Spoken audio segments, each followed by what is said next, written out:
అందరికీ welcome to our channel. నేను మీ విజయ. ఈరోజు మనతో పాటు ఉన్నారు డాక్టర్ హరీష్ తెనేటి గారు. ఆయనతో మాట్లాడి మరికొన్ని విషయాలు తెలుసుకుందాం. నమస్తే సార్. బాగున్నారండి? సార్, జీవితంలో అనుకున్నది సాధించాలంటే ఏం చేయాలి? అనుకున్నది సాధించడానికి బేసిక్గా మనిషి ఏం అనుకుంటున్నాడో క్లారిటీ లేనంత వరకు సాధించలేడు. ఇది బాగా గుర్తుపెట్టుకోవాలి.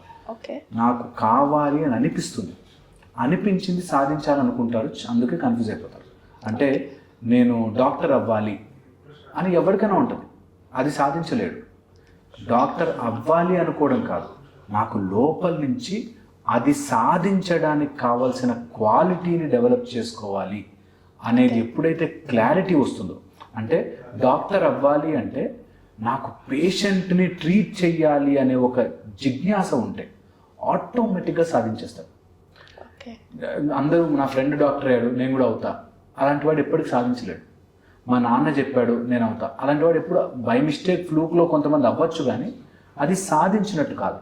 ఎవడైనా ఏదైనా సాధించాలి అంటే ఎందుకు సాధిస్తున్నాను అన్నది క్లారిటీ తెచ్చుకోవాలి. ఫస్ట్ అండ్ ఫార్మోస్ట్ ఎందుకు అని నేను క్వశ్చన్ వేసుకోవాలి. నేను బిజినెస్ పెట్టాలి అనుకుంటున్నాను అన్నాను, అడగాలి నేను ఎందుకు? డబ్బుల కోసమా, పేరు రావడం కోసమా, లేకపోతే అందులో ఇది నాకు best idli in the entire country అని అమ్మడానికే? ఏంటి నువ్వు బిజినెస్ పెట్టాలి అంటే ఎందుకు చేస్తున్నావు అన్నది నీకు క్లియర్గా కనిపించాలి. ఎప్పుడైతే ఆ పర్పస్ ఉంటుందో నీకు ఆటోమేటిక్గా సాధిస్తాం. ఓకే, నాకు స్వాతంత్రం రావాలి అని మన స్వాతంత్ర సమర యోధులు చేశారు. వాళ్ళకి క్లియర్గా తెలుసు ఏం కావాలి, ఈ బ్రిటిష్ వాళ్ళు ఇక్కడి నుంచి పోవాలి కదా. అలా ఏ దానికైనా నీకు క్లారిటీ లేకపోతే సాధించలేవు. సో ఏదైనా సాధించాలంటే ఫస్ట్ స్టెప్ క్లారిటీ. ఆ క్లారిటీ చాలామంది మా దగ్గరికి వచ్చేవాళ్ళు పేరెంట్స్ కంప్లైంట్ చేస్తారు, ఇది ఏంటంటే ఇది అంటాడు, రేపు పొద్దున అదంటాడు, క్రికెటర్ అయితే అంటాడు, మళ్ళీ జాబ్ అంటాడు, జాబ్ మళ్ళీ అబ్రాడ్ అంటాడు, మళ్ళీ ఇక్కడేదో బాగుంది అంటాడు. ఇలాగా వాళ్ళకి ఏం కావాలో తెలియదు. ఎప్పుడైతే ఆ క్లారిటీ లేదో వాడు జంప్ చేస్తుంటాడు, 4 ట్రై చేస్తాడు, లక్లో ఏదైనా తగిలితే అదే గొప్ప అనుకుంటాడు. సో వెరీ ఇంపార్టెంట్, క్లారిటీ ఉండాలి. మనం ఏది సాధించాలనుకుంటున్నామో ఎందుకు అనే క్లారిటీ ఉండాలి, నెంబర్ 1. సెకండ్ వచ్చేసి ప్రాసెస్. నాకు డాక్టర్ అవ్వాలని తెలుసు, ఆర్ ఇంజనీర్ అవ్వాలని తెలుసు, ఆర్ బిజినెస్ మ్యాన్ అవ్వాలని తెలుసు, కానీ ఎలా తెలియకపోతే వేస్ట్. సో ఏదైనా సాధించాలంటే ఎలా అన్నది క్లియర్గా తెలిసి ఉండాలి. క్లియర్గా స్టెప్ బై స్టెప్. ఎంత స్టెప్ బై స్టెప్ అంటే ఈ డాక్యుమెంట్ ఇలా పెట్టి ఇలాంటి వాడిదే తీసుకెళ్తే వాడు అప్రూవ్ చేస్తే అంత స్టెప్ బై స్టెప్ నీ ప్రాసెస్ తెలిసి ఉండాలి. పెద్ద కంపెనీస్లో ముందే బయటకు వెళుతుంటేనే ముందు బయట మీనియేచర్ పెడతాడు. మీకు ఐడియా ఉందా? పెద్ద వాటికి వెళ్తున్నప్పుడు విల్లాస్కి కానీ వెళ్తే బయట మీనియేచర్ పెడతాడు. అంటే నా బిల్డింగ్ ప్లాన్ ముందే ఇలా పెడతాడు. అలాగే నీ వెళ్ళబోతున్న ప్లాన్ నీకు ఐడియా ఉండాలి. ఒక తాజ్మహల్ కట్టాలి అంటే ముందు పేపర్లో గీసుకోవాలి. ఏదైనా పెద్దది సాధించాలంటే నీ మైండ్లో క్లారిటీ లేదనుకో ఎప్పటికీ చేయరు. అందుకని నీకు ఆ స్టెప్ బై స్టెప్ ఎలా చెయ్యాలి అనే క్లారిటీ ఉండాలి. అప్పుడు ఆటోమేటిక్ సాధిస్తాం. మనం చేయాల్సింది ఏం లేదు. నాకు వంట చేయాలని ఉంది, ఉప్మా అనుకున్నాం అనుకో, ఎలా చేయాలో తెలియదే అంటే రాదు. పోనీ ఉప్మా అని చెప్పి స్టార్ట్ చేసి స్టవ్ వెలిగించి యూట్యూబ్ చూస్తే కాదు, సామాన్లన్నీ దగ్గర పెట్టుకుని ఆ ప్రాసెస్ స్టార్ట్ చేసేటప్పుడు స్టార్ట్ చేస్తే అవుతుంది, లేకపోతే ఉప్మా జ్యూస్ అవుతుంది కదా. అలాగా ఎలా చెయ్యాలి అన్న దాని మీద నీకు అవగాహన ఉండాలి. అది ఏదైనా కావచ్చు, నువ్వు పొలిటీషియన్ అవ్వాలనుకున్నా, లాయర్ అవ్వాలనుకున్నా, డాక్టర్, ఇంజనీర్, ప్రెసిడెంట్, ఏదైనా సరే ఒక ప్రాసెస్ ఉంటుంది. ఆ ప్రాసెస్ ఎలా తెలుసుకొని తీరాలి. ఓకే, ఇది second and most important. Third వచ్చేసి ప్రతి సాధించడానికి వచ్చేటప్పుడు సమస్యలు వస్తాయి. ఇది బాగా మైండ్లోకి ఎక్కించుకోవాలి. ఈ పాయింట్ దగ్గర ఆగిపోతారు జనాలు. అమ్మో అది కష్టం అండి, బిజినెస్ చేయాలంటే లోన్ ఎవరిస్తాడండి, లేకపోతే నువ్వు జాబ్ చేయాలంటే నాకు ఈ వయసులో జాబ్ ఎవరిస్తారండి. అన్నిటికీ అబ్స్టకల్స్ ఆర్ కష్టాలను తలుచుకొని బాధపడుతూ కూర్చుంటాడు. వాడు ఎప్పటికీ ఏది సాధించలేడు. నువ్వు ఏది సాధించాలన్నా కష్టాలు వస్తాయి బాస్, ఆ కష్టాలను దాటుకుంటూ వెళ్ళాలి. నేను ఇక్కడి నుంచి విజయవాడకి వెళ్దాం అనుకుంటున్నాను, నాకు ఏ కష్టాలు వస్తాయో తెలుసు. టైర్ పంచర్ అవ్వచ్చు, అందుకే స్టెప్ని పెట్టుకున్నా. తర్వాత పెట్రోల్ అయిపోవచ్చు, అందుకే పెట్రోల్ పోయించుకున్నా. ఇంజన్ హీట్ అవ్వచ్చు, అందుకే రేడియేటర్లో వాటర్ పోయించుకున్నా. అట్లాగే మన జీవితంలో ఏదైనా సాధించడానికి వెళ్తున్నప్పుడు ఈ కష్టాలు రావచ్చు, వాటికి నేను ప్రిపేర్డ్గా ఉన్నా. ఓకే. ఇది ఎప్పుడైతే క్లారిటీ ఉండదో వాటి ఎప్పటికీ సాధించలేడు. కొంచెం ముందుకెళ్ళగానే అడ్డొచ్చేస్తుంది. క్లారిటీ ఆఫ్ థాట్ ఉండాలి. ఇన్ ఆబ్స్టకల్స్ కూడా వస్తాయి, కష్టాలు కూడా వస్తాయి, ఇందులో ప్రాబ్లమ్స్ కూడా ఉంటాయి. ప్రాబ్లం లేకుండా ఏదైనా ఒకటి ఉంటే అందరూ అదే చేద్దాం. ఏది ప్రాబ్లం లేకుండా ఉండదు.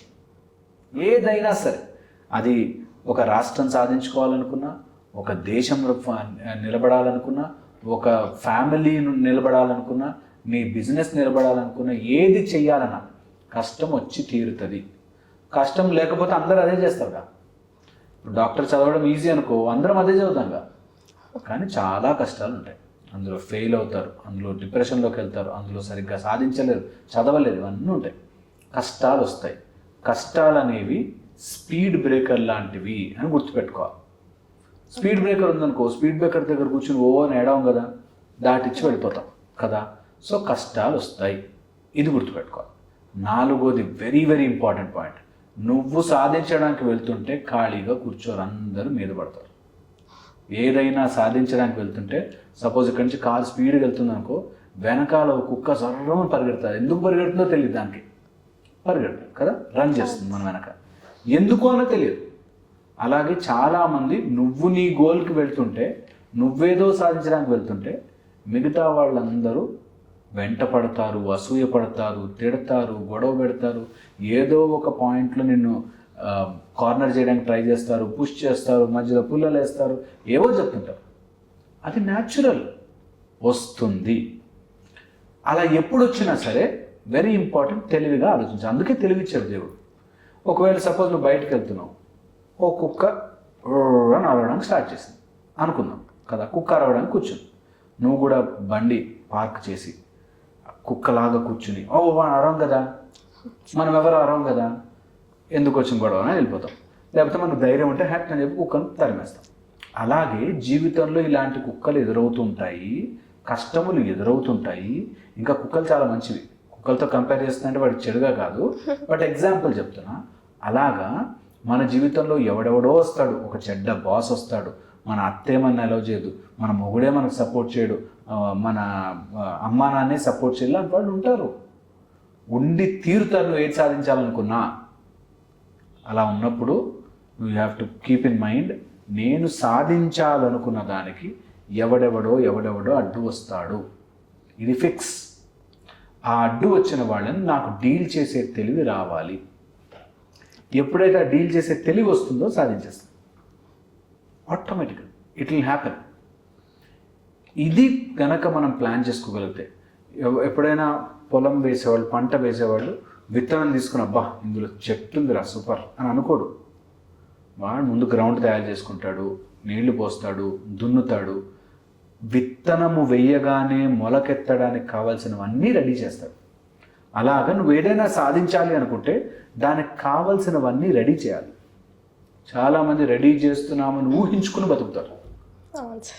అది అయిపోతే మా అంకుల్ హెల్ప్ చేస్తే, మా తాత హెల్ప్ చేస్తే, నాకు ఆ ఆస్తి కనుక అక్కడి నుంచి వచ్చేస్తే అని జీవితాంతం ఏదో జరుగుతూ ఉంటుందని ఊహించుకుంటూ, ఇంకా జరిగిపోతే కోటీశ్వరుని అయిపోతాను అనుకుంటూ బతికేస్తుంటారు.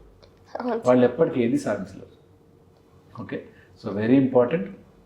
పోనీ వాళ్ళకి బై మిస్టేక్ డబ్బులు వచ్చినా సాధించినట్టు కాదు, వచ్చినట్టు.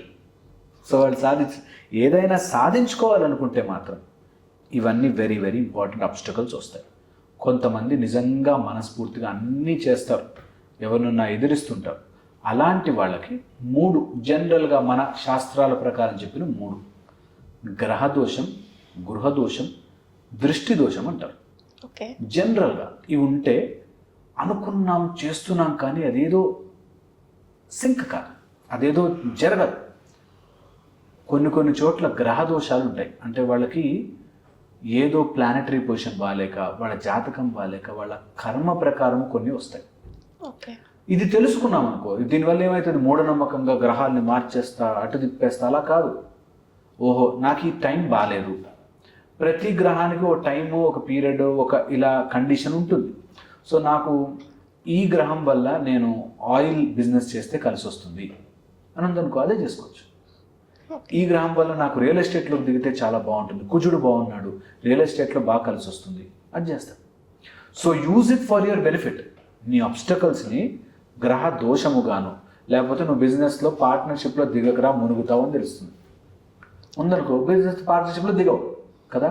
సో లైఫ్లో ఉండే అబ్స్టకల్స్ని తెలుసుకోవడానికి ఒక విధంగా గ్రహముల గురించి తెలుసుకుంటే తెలుస్తుంది. 1. సెకండ్ వచ్చేసి గృహం, అంటే నువ్వు ఉన్న ఇంట్లో ఏదైనా దోషాలు వాస్తు కానీ, 1 వాస్తు వైజ్. సెకండ్ వచ్చేసి ఇంట్లో ఉండే పరిస్థితులు, అంటే ఎప్పుడు ఇంటికి వెళ్ళి భార్యను తిడుతున్నాడు, ఎప్పుడు ఇంట్లో పిల్లల్ని అరుస్తూ ఉన్నాడు, ఎప్పుడు గొడవలు చేస్తున్నాడు, ఇంట్లో సరిగ్గా లేదు, నీళ్లు లేవు, అన్నీ లీక్ అవుతున్నాయి, బూజు పెట్టున్నాయి, ఇట్లా ఉంటే వాడు ఎప్పటికీ గెలవలేడు. అది చూసుకుంటూ వాస్తు కూడా కరెక్ట్ చేసుకోగలిగితే చాలా బాగుంటుంది. మూఢనమ్మకంతో కాదు, నేనేదైనా బెటర్ చెయ్యొచ్చా. ఇప్పుడు ఒక అతను ఇంటర్వ్యూకి వెళ్ళాడు, ఇన్షర్ట్ వేసుకుని టై కట్టుకుని వెళ్తాడు. ఆ ఉద్యోగానికి టైకి సంబంధమే లేదు, కానీ కట్టుకున్నాడా? ఎందుకు? నీట్గా ఉంటే ఆ పాయింట్ కూడా యాడ్ అవుతుంది అని కదా. అలాగే నా జీవితంలో బెటర్ అవ్వడానికి నేను ఏం చేయొచ్చు? ఇంట్లో పరిస్థితులు బాగాలేవా, ఇంట్లో రోజు వెళ్ళగానే భార్యను ఏడిపిస్తున్నానా, ఈ రోజు నుంచి మానేస్తా. ఎప్పుడైతే ఇంట్లో భార్య ఆర్ లేడీస్ ఇంట్లో ఉన్న లేడీస్ కళ్ళలోంచి నీళ్ళు వస్తాయో ఆ ఇల్లు ఎప్పటికీ బాగుపడు. ఇది శాపం. చాలామందికి తెలియదు ఏంటంటే ఇంటికి వెళ్ళి ప్రతాపం అంతా పెళ్ళాం మీద పిల్లల మీద చూపిస్తారు, విచ్ ఈస్ సో రాంగ్. వాడి జీవితంలో ఎప్పటికీ బాగుపడలేడు. అది కరెక్ట్ చేసుకోవాలి, జీవితంలో అది కరెక్ట్ చేసుకుని తీరాలి. ఎప్పుడైతే ఇంట్లో ఆడవాళ్ళు హ్యాపీగా ఉంటారో ఆ ఇల్లు ఆటోమేటిక్గా ప్రాస్పర్ అయిపోతారు, ఆటోమేటిక్గా ఎదిగిపోతారు. ఎదుగు డబ్బుల్లోనే కాదు, ఆనందంలో, జీవితంలో అన్నిట్లో ఎదుగుతారు. సో ఎవరైనా ఈ వీడియో చూసి ఎవరైనా నేర్చుకోవాలంటే ఫస్ట్ నేను నా జీవితంలో ఉండే అందరు లేడీస్ని ఇబ్బంది పెడుతూ బతుకుతున్నానా, హ్యాపీగా చూసుకుని బతుకుతున్నాను. ఇది వెరీ ఇంపార్టెంట్, అందరూ నేర్చుకోవాల్సింది, తెలుసుకోవాల్సింది.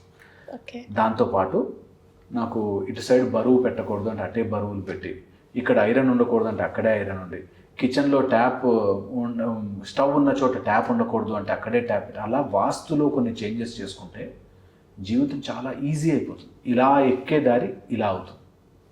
అది ఒక పాయింట్. తర్వాత వచ్చి దృష్టి దోషం అంటారు. అంటే మనం ఎదుగుతున్నాము ఆర్ మనం బాగున్నాము అంటే తెలిసిన వాళ్ళు, రిలేటివ్స్, వాళ్ళు వీళ్ళు ఇబ్బందులు పెట్టే ఛాన్స్ ఉంటాయి. కాబట్టి అలాంటి వాళ్ళని మనం ప్రేమతోనో లేకపోతే మన శక్తితోనో బాగుపరచుకోవాలి. మనం హెల్తీగా ఉంటాము, స్కూల్కి వెళ్ళి రాగానే జలుబులు వస్తాయి పిల్లలకి, ఏదైనా ఫంక్షన్కి వెళ్ళి రాగానే ఫీవర్ అనిపిస్తుంది, హెడేక్ అనిపిస్తుంది, మనం ఏదైనా బాగా చేస్తున్నాం నలుగురు పొగడగానే కళ్ళు తిరిగినట్టు అనిపిస్తుంది. ఇది న్యాచురల్గా మనిషికి ఉండే ఒక తత్వం. దిష్టి ఆర్ కళ్ళ ద్వారా వచ్చే శక్తి చాలామందిని కృంగదీస్తుంది. అందుకని మళ్ళీ చెప్తున్నాను, మూఢనమ్మకంగా కాదు, కొంతమంది ఇమ్యూనిటీ తక్కువ ఉంటే ఎలా అయితే నేను స్కూల్కి వెళ్ళగానే జలుబు వస్తుందో, ఎలా అయితే బయటికి వెళ్ళి రాగానే కరోనా లాంటివి అంటుకున్నాయో, నేనేం చేయలేదే, నేనేం తప్పు చేయలేదే, నాకెందుకు వస్తుంది, కాదు, వస్తాయి. అలాగే జీవితంలో కొంతమంది చూపు, అరే బాగుపడిపోతున్నాడే, అరే ఈయన హ్యాపీగా ఉన్నాడే అన్నప్పుడు తగులుతాయి. వాళ్ళని ఏదో చేతబడి చేసి టార్చర్ చేయమని కాదు, వాళ్ళని మనము చాలా మన ఇమ్యూనిటీని పెంచుకుని ఎదిరించవచ్చు, గెలవచ్చు. మన ఇమ్యూనిటీ బాగుంటే జలుబులు దగ్గులు తొందరగా రావు కదా. అలాగే మన ఇమ్యూనిటీని బెటర్ చేసుకుంటే ఇలాంటి రోగాలు తక్కువగా వస్తాయి. కాబట్టి మన ఇమ్యూనిటీని పెంచుకుంటే ఇలా దృష్టి దోషాలు కానీ ఎవరైనా ఏడుపులు కానీ మనకు తగలకుండా ఉంటాయి. కాబట్టి అది కూడా ఒక ఫ్యాక్టర్ మనం కన్సిడర్ చేయాలి. ఈ మాట చెప్పాను కదా అని ఎక్కడ దొరికితే అక్కడ వాస్తు స్పెషలిస్ట్ దగ్గరికి వెళ్ళి అవేరగొట్టి అలా వద్దు. ఏం చేంజ్ చేసుకోగలవో నీ చేతనైనంత పరిధిలో శాస్త్రము చెప్తున్నట్టుగా నువ్వు బ్రతకగలిగితే చాలా చాలా బెటర్గా లైఫ్ బ్రతకచ్చు. ఇలా చేసుకున్న వాడికి ఏదైనా సాధించాలి అనుకుంటే ఈజీ అవుతుంది, దారి ఈజీ అవుతుంది. సో ఇవన్నీ హెల్ప్ చేయడానికి నేను అన్నట్టుగా టై కట్టుకుని వెళ్తే ఇంటర్వ్యూకి ఏంటి లాభం అంటే అది కూడా ఒక ఫ్యాక్టర్ అవుతుంది. కాబట్టి అలాగే ఆస్ట్రాలజీ కానీ, వాస్తు కానీ, నీ పర్సనల్ డెవలప్మెంట్ కానీ, ఎమోషనల్ డెవలప్మెంట్ కానీ ఇవన్నీ కూడా అవసరం. ప్లస్ ఎప్పుడైనా ఏదైనా సాధించాలి అంటే, ఇంకా లాస్ట్ పాయింట్ చెప్తాను, ఎప్పుడైనా ఏదైనా సాధించాలంటే నీ సృష్టిలో ఏది నీకు సపోర్ట్ చేసినా చేయకపోయినా ఇది సపోర్ట్ చేయాలి. నీ మానసిక స్థితి కరెక్ట్గా ఉంటే సాధిస్తావు. ఎప్పుడైతే మానసిక స్థితి సరిగ్గా ఉండదో, అనవసరంగా భయపడిపోయి, అనవసరంగా ఆలోచించేసి, టూ మచ్ థాట్స్ వచ్చేసి, నెగిటివ్ థింకింగ్లోకి వెళ్ళిపోయి, అవుతుందో లేదో అని భయం ఉన్నవాడు ఎప్పటికీ సాధించలేదు. ఇవన్నీ జరగాలి అంటే భగవంతుడి కృప. భగవంతుడు అంటే ఎవరో అట్లా కూర్చుని నిన్ను చూసి వీడిని టార్చర్ చేద్దాం అని అనుకోడు దేవుడు. అలా ఉండదు. మన దగ్గర 33,000 కోట్ల దేవి దేవతలు. ఓకే, నీ ఫోకస్ దేని మీద ఉంటే అక్కడ దేవత వస్తుంది. నువ్వు ఏది సాధించుకోవాలి అనుకుంటే అక్కడ దేవత. మనకి మంకీ రూపంలో దేవత, బల్లి రూపంలో, పిల్లి రూపంలో, అన్ని రకాలుగా, నువ్వు కుక్క రూపంలో, భైరవ రూపంలో కూడా మనకి దేవి దేవతల గురించి ఎందుకు చెప్పారంటే, మనం ఎలా ఫోకస్ చేస్తామో అలా దేవుడు మనకు ప్రత్యక్షం అవుతాడు. ఎలా కావాలనుకుంటే అలా. నిర్వికారుడు అంటే ఒక ఆకారము లేని స్వరూపము. నిరాకారము అంటాం కదా, నిరాకారం అంటే షేప్లెస్ కాదు. ఏ షేప్ కావాలంటే ఆ షేప్కి మారేవాడు దేవుడు. అలాగ నువ్వు ఏది కావాలనుకుంటే అది. కొంతమంది వర్క్ ఈజ్ వర్షిప్ అనుకుంటే నీ వర్క్లో దేవుడు వచ్చి కూర్చుంటాడు. నాకు ఓన్లీ శివలింగమే దేవుడు అనుకుంటే శివలింగంలోకి దేవుడు ఉంటాడు. నీకు ఎలా కావాలనుకుంటే అలా దేవుడు అలా ప్రత్యక్షం అవుతాడు. కాబట్టి ఆ దేవీ దేవత స్వరూపాన్ని నువ్వు తలుచుకుని, వాళ్ళ ఫోటోనో విగ్రహము, వాళ్ళ రూపాన్ని మన మైండ్లో ఫిక్స్ చేసుకుని ఏ ప్రయత్నం చేసినా కూడా చాలా కష్టాలు జరిగిపోతాయి. కష్టాలు జరుగుతాయని కానీ మాయమైపోయి నీకేదో ఎగిరే శక్తులు వస్తాయని అనట్లేదు. అలా మన వాళ్ళు ఎప్పుడూ చెప్పలేదు. నీ ప్రయత్నమే నువ్వు చేస్తూ పోవాలి. యుద్ధంలోకి వచ్చాక అర్జునుడు నేను పక్కన కూడా నుంచుంటాను, నేను యుద్ధం చేయనని చెప్పింది అందుకు. నువ్వు చేసుకోవాలి నీ పని, నువ్వు సాధించడానికి నీ ప్రయత్నం, నేను హెల్ప్ చేస్తాను, నేను పక్కన ఉంటాను. అలా భగవంతుడి శక్తిని మన లైఫ్లోకి యాక్సెప్ట్ చేస్తే డెఫినెట్లీ అనుకున్నది సాధిస్తాం. ఓకే, ఏమైనా ఐడియా వచ్చుంటే, ఏమైనా తెలుసుంటే, నేను చెప్పిన దాంట్లో ఏమైనా అర్థమైంటే ఐ థింక్ అందరూ ట్రై చేయాలి.